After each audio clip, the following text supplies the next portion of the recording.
It's Saturday, and welcome to another episode of PO Cubed, your chronological guide to Nintendo's handheld consoles.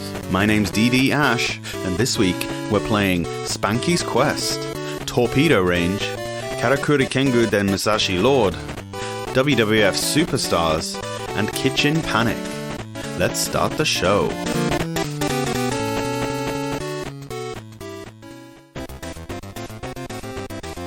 Spanky's Quest, DMG-LM, developed and published by Natsume. I'm a grown adult human.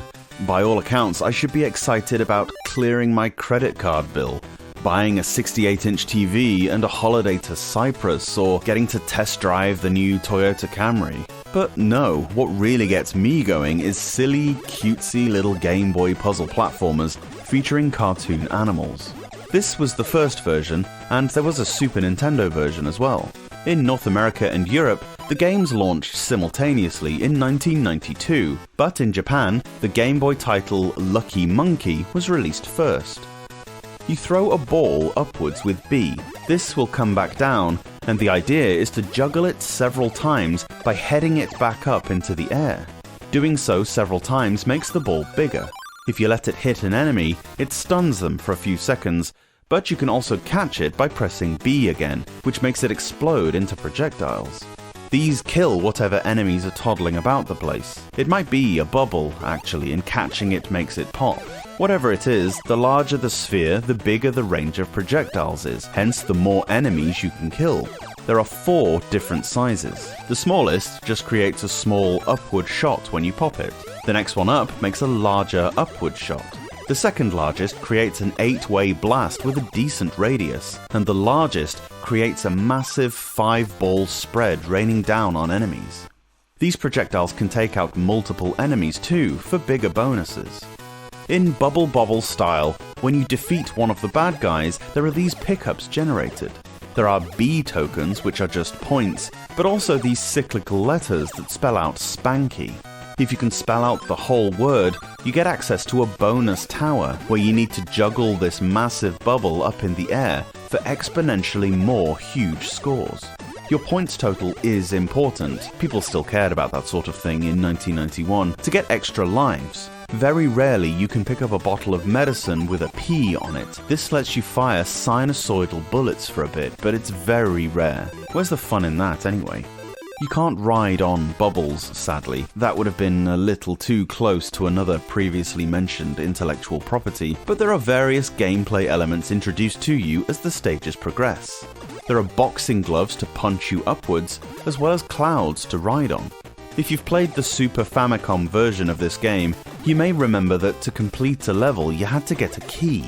That's not the case here, you just have to kill all the enemies. They obviously take you out with one touch, but they don't chase you down or anything, they just wander back and forth. Spanky is really cute, and the baddies are just as charming. You'll be fighting garlic cloves, apples, all sorts of odd things. One of the bosses looks like a backside. It's supposed to be a turnip or something, I guess, but let's be honest, it's an arse. There are some nicely animated backgrounds like waterfalls and thunderstorms. The game looks brilliant, and the music is a very pleasant, jazzy, not untypical platform puzzle style. What really impresses me with Spanky's Quest is the controls and the physics. It's possible to direct the bubbles by heading them from one side, which is helped by the momentum-based movement of your character. There are some levels that really take some thinking. There weren't a great deal of games that required equal levels of calculation and skill, but you certainly need both here. There's a level in the second tower that requires you to get a bubble to the maximum size, then, still juggling it, jump down a hole and pop it mid-fall to take out otherwise unreachable enemies. They're only on the screen as you're falling. Once you land back on the platform, the levels cycle round if you were wondering, you can no longer see them, never mind hit them. Thankfully, there's no time limit or bubble limit, so keep trying. I'm a total sucker for cute little video game animals, especially monkeys. When they feature in an absolutely top-draw game, I'm content for at least a few hours. Looks great, sounds great, plays even better. Stunning piece of work. I don't know if his name is an innuendo. It must be, right? but Spanky's quest is right up there with the best for me.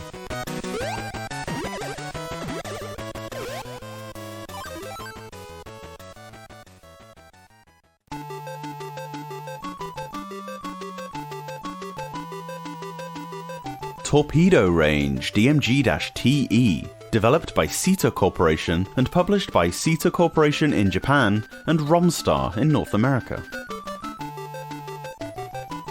Now this is a cool one. What at first I thought was some late 70s, early 80s arcade port, am I thinking of Missile Command, is actually a decent little title from the folks over at Sita, the one who brought us the delightfully playable Battle Bull and the tragically tedious Q-Billion. Torpedo Range turned out to be their best Game Boy work as it happens. Despite having such a small portfolio, it was one that was more hit than miss. The aim is to liberate 6 seaports across the globe from surprisingly well-equipped terrorists, who seem to have an arsenal bigger than the armed forces of most countries. You can choose one of 6 bases to start with: USA, USSR, Canada, Australia, UK, and Japan. You pilot a submarine around the globe, it doesn't take long, don't worry, whereby you first need to take out any enemies surrounding a port, in one of 4 different battle styles. Each one will have a star rating underneath it, which relates to the difficulty, with the harder games awarding more points if won. You need to slowly build up your points total in order to buy shields and the ability to carry more torpedoes. You have to do this because freeing the ports takes more ammo than you can hold at the start of the game. There are 4 mini-games to take on, and you can grind as much as you need to between them, choosing the game and the difficulty that suits you best. Note that you don't have to beat all the levels, but it might make the game more interesting if you vary your battles a bit. Firstly, you can take on a battle cruiser. Your sub has surfaced by this point, with the camera behind your sub looking out over a wide swathe of ocean. There will be several cruisers travelling across the screen at various distances that you need to take out by timing your torpedo shots. They're firing back at you, of course, but this isn't a tough mission as long as you take out the closest one first. Come into contact with an aircraft carrier and you're put into a battle against a bunch of fighter jets. There are usually around 5 or 6 planes that fly across the screen in either direction, as well as dodging up and down. You need to fire your torpedoes vertically upwards and take them all out. Each one takes a few hits to down. After they're all shrapnel on the ocean, the aircraft carrier will come out from the background and drop depth charges at you. Take it out to win the battle. You can fire from shallow depths or deep, it's up to you, but bear in mind that the torpedoes travel slower while still in the water. It's pretty satisfying when you time it just right, but don't expect to get it straight away.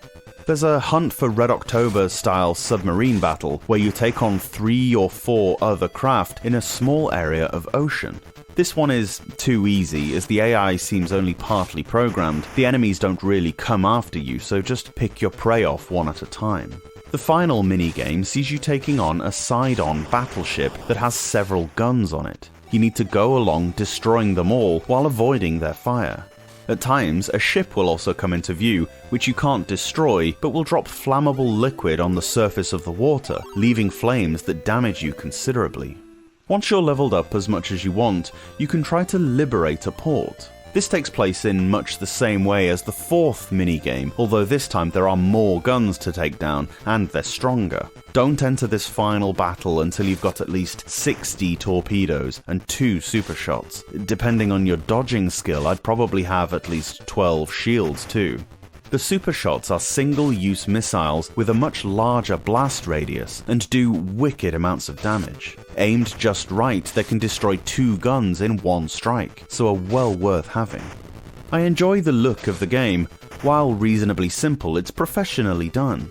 The animations of the planes taking off in the background and so on are nice touches. The music can be a little messy at times, but the explosions and torpedo sounds are very cool. Torpedo Range isn't a common title, with the North American version coming quite late in the Game Boy's life cycle, but the Japanese version has little text, and what's there is English anyway. I would wholeheartedly recommend it.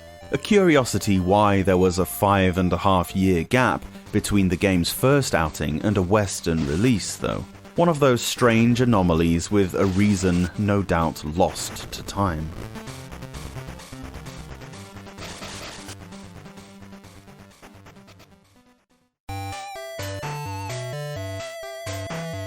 Karakuri Kengou Den Musashi Lord DMG-MUJ, developed by Tose and published by Yutaka. Based on the anime of the same name, this is a top-down hack-and-slash maze game where your goal is to succeed in a great power struggle and become the strongest samurai or something. It's hard to focus on the story when a cat thief gets hanged from a tree in the intro sequence. What the actual heck, man? This is a kid's game. Gee whiz. Anyway, you basically have to navigate through the levels figuring out these mazes and killing any of the mindless enemies you come across. Pressing B attacks using these two swords, but it's pretty clunky and stiff. If an enemy makes contact with you, your eyes pop out in that anime crying style and you can't move for a whole 2 seconds. Why this would be, I don't really know, but it's bloody irritating. The A button does nothing until you get to a boss fight, at which point it can be used to jump. In these mazes, there'll be mini puzzles, such as moving blocks out of the way or finding the destroyable walls. Don't think for a second it's anything akin to The Legend of Zelda, although it probably tried to be. These puzzles are not nearly as well thought out, with a multitude of potential soft locks on the first level alone. You could smash your way into an area and not be able to get back out, forcing a game reset. Very annoying in a game where the emphasis is so obviously on exploration.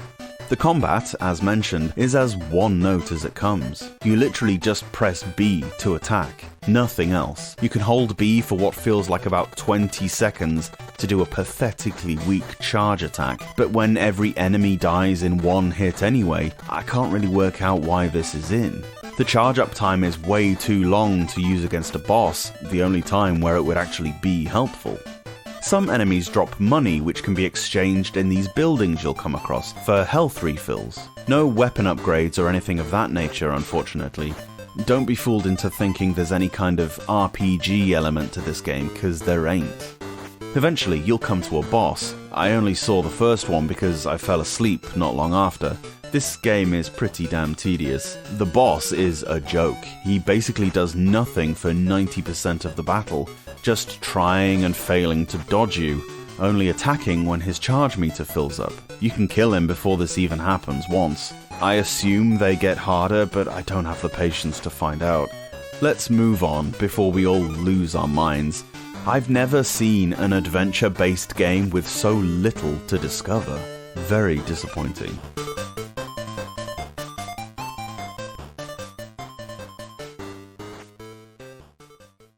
Promotional consideration paid for by the following. For body slamming WWF action in and out of the ring, it's WrestleMania Challenge for your NES, and it's WWF Superstars for Game Boy, Battle of the Hulkster, Ultimate Warrior, and more from LJN.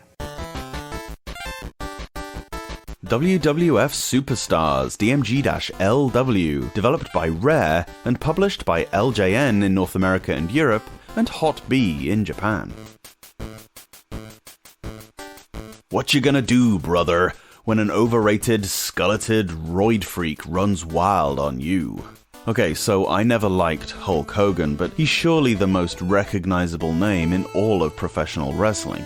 The first of several licensed Game Boy wrestling games features the sweaty old codger prominently, along with the $1 Million Man Ted DiBiase, Mr. Perfect Kurt Hennig, the Ultimate Warrior, and Macho King Randy Savage. He was the king by this point, even though he's tied for second with King Booker, behind King Xavier Woods for me in terms of wrestling royalty. I'm gonna try to not get all wrestling nerdy on your Rudy Poo candy asses, but you must realize that aside from Game Boy, a large part of the 90s for me was spent watching the soap opera that is professional wrestling. I loved it all. WWF, WCW, ECW, the more extreme backyard stuff, everything. So I can't promise. Wrestling games were a little weird back in the day. It was a really hard event to replicate for some reason. Probably not until the 16-bit generations were any of them really proficient. I guess 2 buttons isn't enough, really, and I couldn't truly get on board with anything before the N64's WrestleMania 2000 and the first SmackDown game on the original PlayStation. WWF Superstars looks reasonable for the time, and it uses the limited control options reasonably well. You can move in 4 directions, and pressing left or right twice in quick succession lets your guy run. He'll bounce off the ropes as wrestlers do. The attacks depend on the positions of the 2 wrestlers. If both are standing, A punches and B grapples or slams. It's also possible to throw your opponent to the outside by pressing select, if you're in the right position. This is tough to do, but it causes a lot of damage. There are ground moves that are tough to pull off, as the fighters all no-sell everything, a wrestling term for not playing along. You can full-on body slam someone and they'll immediately get back up. That's just not kayfabe. Anyway, you can elbow drop or stomp a grounded opponent with A, depending on which character you have, and attempt a pinfall with B. If the opponent is trying to get to his feet, you can execute shoulder tosses, suplexes, or pile drivers by pressing B and a direction, or hold B to put the guy in a chokehold. When running, you can dropkick or clothesline your opponents. You can also climb the turnbuckles, but in Ric Flair style it rarely pays off. Executing the top rope splash is tough because the guy just gets up so quickly. It hurts you too if you miss. It's a limited game, sadly. Only 5 wrestlers, none of whom have their signature moves in there. There's no multiplayer mode, and the only match option is a 1 or 3 falls singles match. No tag teams or cages, anything like that. They were focusing on one thing at a time, I guess. The controls are alright, you'll get used to them after a while anyway. This game serves as a decent framework for later wrestling games. The chiptune mock-ups of the wrestlers' entrance themes were a bit hit and miss. Hogan's and Warriors sound like the actual songs, but I can't really identify Mr. Perfect's music, and Ted DiBiase's is a little shonky too. It's really nice fan service to put them in there though. The game looks as good as it probably could do. Well, we'll see whether I'm right later on, I'm sure, as there were quite a lot of licensed wrestling games on the Game Boy. And the close-ups of the 5 wrestlers are immediately identifiable and well drawn. They even let Hogan keep his wrinkly old skull covered up by the bandana, which is a good choice because his shriveled up chrome dome has always grossed me out.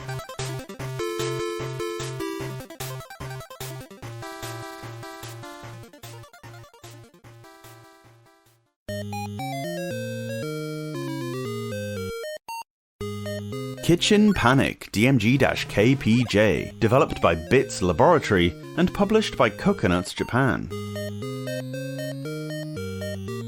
Someone left the kitchen window open and honey all over the counter. Now, the kitchen is full of bugs. You have to jump around the place with a can of Dr. Killigan's, murdering the poor blighters. The stuff of nightmares take on human-sized mosquitoes, cockroaches, flies, and worms that endlessly spawn. I think, based on the intro, that you prayed to God to give you the power to kill his creations, and in his infinite wisdom, you've been shrunk down to their size, which surely would make defeating them that much harder. Who knows? You only have to kill enough to reach your quota per level, at which point a door will appear that you can use to move on. If you care about points, you can hang around and keep spraying. The can is infinite and there's no time limit. Sometimes when you kill one, it'll turn into a block with a sun, a star, or a moon on it. You can push these into other bugs to squash them, for more bonus points and increases to your health. If you can line up 3 of the same block, you'll get massive points. There are bonus levels thrown in every now and then where you flip over cards to make pairs, and also a couple of boss fights to break up the monotony. Eventually, you'll make it to the final boss, Big Mouse, who is the criminal mastermind who somehow managed to unite insectdom beneath his rule and is also vulnerable to pesticide for some reason. The controls are alright, although the movement is a little too slippery for my liking. You'll take damage frequently at first by overshooting where you intended to land.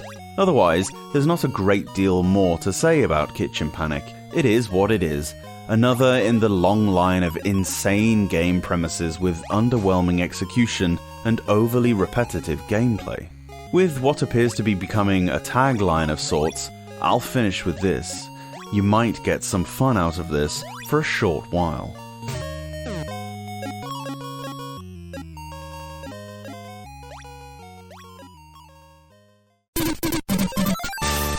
Thanks for listening to the Portable Power Podcast. If you want to support the show, the best way to do so is on Patreon at patreon.com/portablepowerpodcast. Or subscribe on the YouTubes. We have daily uploads Monday to Friday, where you can watch me suck at the games as I talk about them. You can tweet me at POCubed or on any of the other socials you might expect. Thanks again and have a great weekend.